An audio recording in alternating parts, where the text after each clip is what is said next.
Graças a Deus. Olá, muito obrigado por você que já está aí ligadinho mais uma vez no nosso canal para assistir mais uma aula que será ministrada aqui na nossa EBD. Desde já quero agradecer pela sua presença, pela sua participação, por você que está aí agora, irá interagir conosco em mais essa aula. Espero que você e toda a sua família estejam passando tudo bem com vocês. Continuamos aqui nesse método de transmissão, mas na esperança que breve tudo se normalize e nós voltamos à nossa forma de aulas presenciais, mas com certeza, no momento em que nós voltarmos, este canal, a qual tem sido uma bênção, continuará sendo uma bênção de transmissão para você, para aqueles que desejam estar acompanhando as nossas aulas, mesmo à distância. Muito bem, dando continuidade ao proposto na semana passada,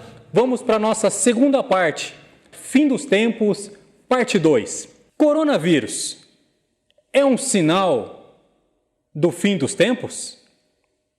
O fim do mundo está próximo? E se está próximo, por que ainda não aconteceu? Evangelho de Jesus, segundo Lucas escreveu, capítulo de número 21, verso de número 11, está escrito assim: haverá grandes terremotos, fomes e pestes em vários lugares, e acontecimentos terríveis e grandes sinais provenientes do céu. Primeiro, pandemias como o novo coronavírus pode ser considerado um sinal que estamos vivendo próximo do fim. Mas isso não significa que o fim virá imediatamente. O Covid-19, como tem sido o assunto dos últimos dias, como tem sido o assunto das últimas semanas, como tem sido o assunto dos últimos meses, é mais uma prova de que tudo o que Jesus disse há mais de 2000 anos está se cumprindo. O cumprimento de vários sinais preditos por Jesus em seu sermão escatológico, como nós vimos na aula passada, registrado em Lucas capítulo 21, em Mateus capítulo 24 e em Marcos capítulo de número 13, é uma prova da verdade da sua palavra. Então convenhamos, se o que Jesus disse está se cumprindo, certamente a promessa da sua vinda é sem sombra de dúvida verdadeira. O mundo a qual nós conhecemos terá um fim. E a pergunta é: esses são os sinais?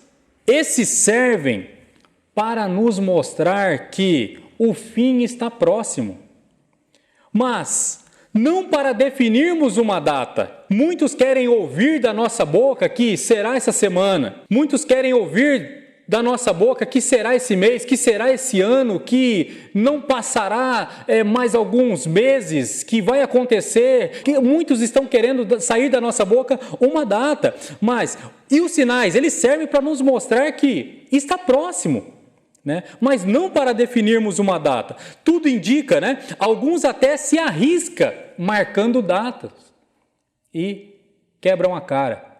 Sabemos que irá acontecer, mas vamos ficar com o que Jesus disse no capítulo 24, no verso 36 de Mateus, quando ele diz: quanto ao dia e a hora, ninguém sabe, nem os anjos do céu, nem o Filho, senão somente o Pai. Agora, sabe qual será o grande sinal do fim? Será quando Jesus voltar. O grande sinal do fim será quando Jesus voltar. Mesmo com tantos acontecimentos, como nós temos visto, alguns duvidam, outros ridicularizam, outros fazem piadas, mas após o grande sinal, não terão mais dúvida nenhuma. E, acreditem, as igrejas no dia seguinte, após a volta de Jesus, elas estarão lotadas. Serão reuniões em que as igrejas estarão lotadas. dessas pessoas que ridicularizam, dessas pessoas que fazem piada, dessas pessoas que duvidam. Será o dia com o maior número de conversões. Agora, 3 perguntinhas. Nesse dia, após a volta de Jesus, quem irá pregar? Que não seja eu. Eu também não. Quem irá filmar esta reunião? Eu não. Quem irá assistir essa reunião? Você é louco? Eu não. Não sabemos quando será, mas sabemos que está próximo.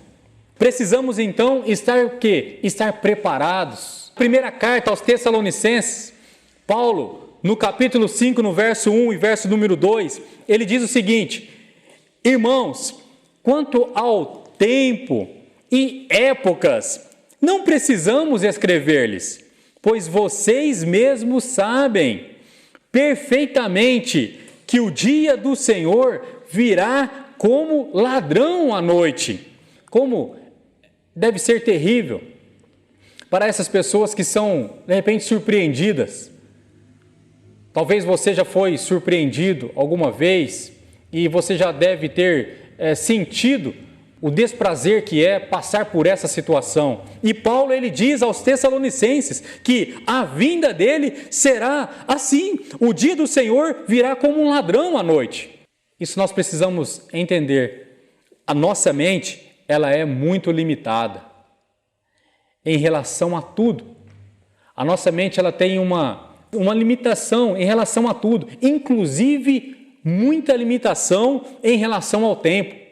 Por exemplo, na segunda carta de Pedro, no capítulo 3, no verso de número 8, ele nos orienta ao quê? Ele diz o seguinte: não se esqueçam disto, amados, para o Senhor, um dia é como 1000 anos, e 1000 anos é como um dia. Então a nossa mente, ela é muito limitada. O tempo é problema para mim, o tempo ele é problema para você, mas o tempo do fim não é problema para o nosso Deus. Nós ficamos ansiosos, nós ficamos desejosos, nós ficamos na expectativa: quando será? Vai ser agora, é nesse século, é no próximo, é na virada do ano, quando vai acontecer? Mas para o nosso Deus, um dia é como se fosse 1000 anos, e 1000 anos é como se fosse um dia. O tempo não é problema para ele. Agora, voltando lá, Covid-19, coronavírus, é a primeira pandemia ocorrida nesse século. Primeira pandemia ocorrida nesse século. Algo assustador. Todos os 193 países reconhecidos pela ONU foram afetados. Continentes africano, continente europeu, continente asiático, América, Oceania, todos foram afetados. Mas e antes disso? Será que nada desse porte já tinha acontecido? O mundo, para você que está nos assistindo, o mundo, ele já vem enfrentando tribulações. Quando eu falo que a nossa mente é limitada, é porque nós não temos conhecimento dessas coisas que já aconteceram. Muitas vezes nós não sabemos, né? E achamos que o que está acontecendo agora é algo inédito. Mas vamos lá, o mundo ele já vem enfrentando tribulações e sofrimentos de várias espécies há muitas décadas e até séculos. O mundo já vem passando e enfrentando essas tribulações e sofrimento. Todo mundo recorda das inúmeras epidemias ou pestes que ceifaram milhares de vidas. Milhares de vidas já foram ceifadas por várias epidemias. Vamos lá, vamos ver se você se lembra de algumas dessas. E o que aconteceu? A gripe aviária, a gripe suína, dengue, chikungunya, zika, ebola, febre amarela e por aí vai. A ciência justifica até essas coisas que atingem a saúde coletiva, mas na verdade Jesus Cristo já havia previsto isso há 2000 anos atrás. Há 2000 anos atrás. E, contudo, ele disse: ainda não é o fim. Mateus capítulo 4, verso de número 8. Tudo isso, Jesus disse, será o início das dores.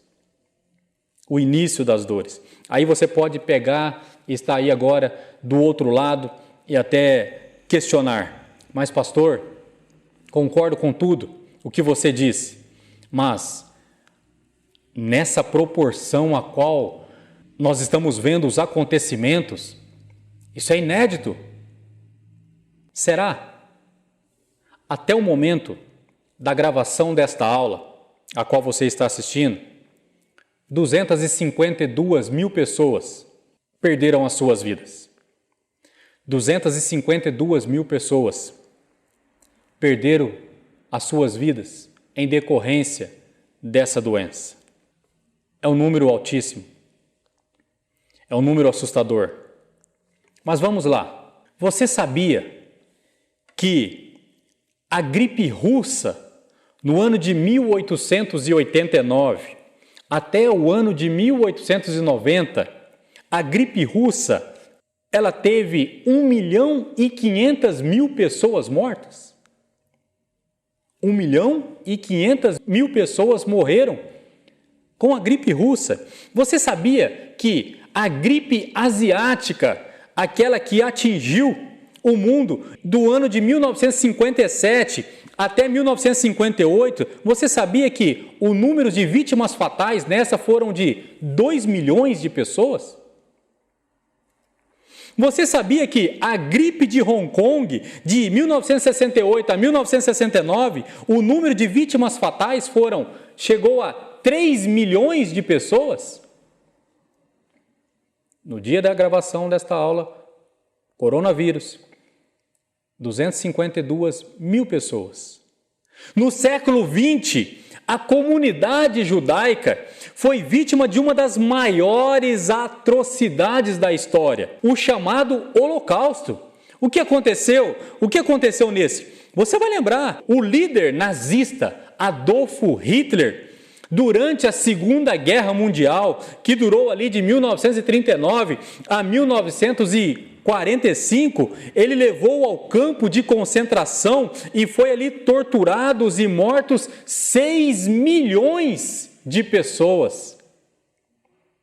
6 milhões de pessoas perderam as suas vidas. E ainda, poderíamos falar da tal da gripe espanhola, uma pandemia ocorrida ali no ano de 1918 e 1919, onde todos os continentes foram atingidos também. Todos os continentes. O sistema de saúde entrou em colapso. Os médicos da época não sabiam como tratar essa doença. Só no Brasil foram 35 mil pessoas mortas. No mundo, pasme, estima-se que o número de vítimas fatais foram de 50 a 100 milhões de pessoas. 1/4 da população foi eliminada com a gripe espanhola. Ou seja, antes que chegue o fim, acontecerão momentos difíceis por todo o mundo. Já temos aí assistido desde o primeiro século até os dias de hoje a inúmeros episódios que se configuram dentro daqueles descritos por Jesus, tais como surgimentos de falsos cristos, surgimentos de falsos profetas, ensinando e enganando a todo mundo, perseguição aos cristãos, grandes terremotos, tsunamis acontecendo, desastres naturais, enchentes e alagamentos para todos os lados. Temos visto durante muito tempo fome, temos visto misérias, temos visto guerra, temos visto rumores de guerra, acontecimentos terríveis de várias naturezas nós temos visto. Catástrofes de todo tipo, bombas nucleares, nazismo, fascismo, terrorismo, acidentes aéreos, doenças incuráveis, pestes, epidemias contagiosas, como a da peste negra, AIDS, gripe espanhola, tuberculose, ebola, gripe suína. Nós temos visto. Gripe aviária e várias outras. Enfim, esses sinais já estão acontecendo há mais de 2.000 anos atrás. Há mais de 2.000 anos atrás. Portanto, o coronavírus, ele não é um caso isolado, mas ele faz parte de um quadro que leva em conta a soberania de Deus e o choque de realidade que a humanidade, tão vulnerável e frágil, precisa ter para se voltar ao Senhor. Entenda que, mais uma vez, os sinais não foram dados para marcar o fim, mas para que creiamos na veracidade das palavras de Jesus, que Ele próprio diz, Mateus 24, verso de número 6 está registrado: vocês ouviram falar de guerra e rumores de guerras? Mas não tenha medo, é necessário que tais coisas aconteçam, mas, Jesus diz, ainda não é o fim. Não sabemos quando será, precisamos, como eu disse na aula passada, estar preparado e viver confiante de que todos os acontecimentos cooperarão para o nosso bem.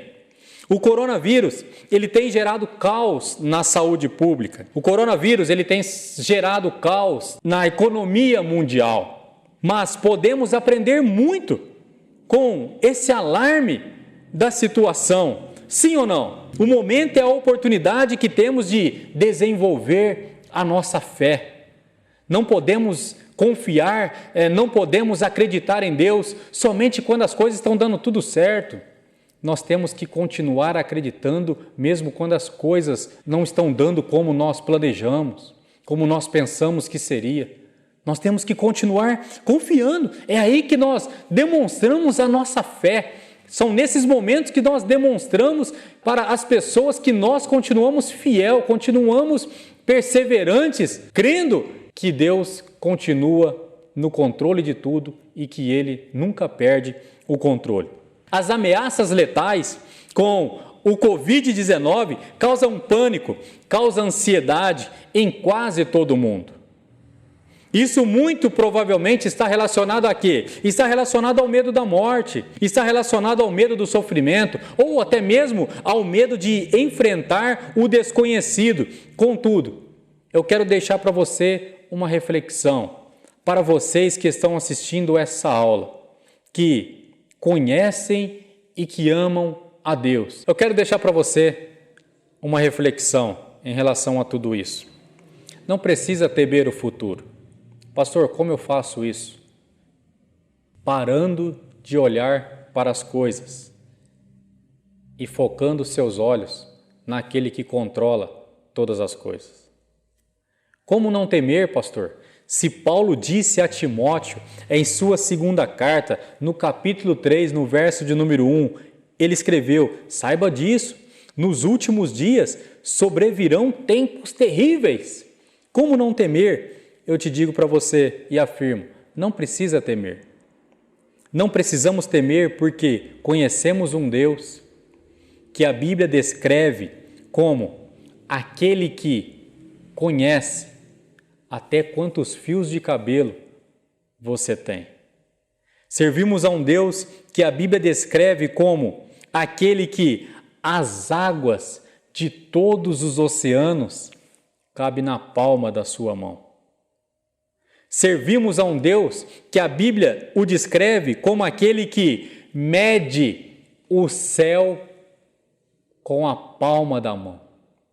Mede o céu a palmos. Por isso eu digo para você, se você conhece e confia em Deus, fique com as orientações que Jesus nos deixou diante desses momentos, diante desses sinais. Fique com as orientações que Jesus nos deu. Quais foram as orientações, então, pastor, que Jesus nos deu? João capítulo 14, verso de número 1. Não se turbe o coração de vocês. Creiam em Deus e creiam também em mim, disse Jesus. Outra orientação que ele deu está no mesmo Evangelho de João, capítulo 16, no verso 33, onde diz: eu disse essas coisas para que em mim vocês tenham paz. Neste mundo vocês terão aflições. Contudo, tem de bom ânimo. Eu venci o mundo.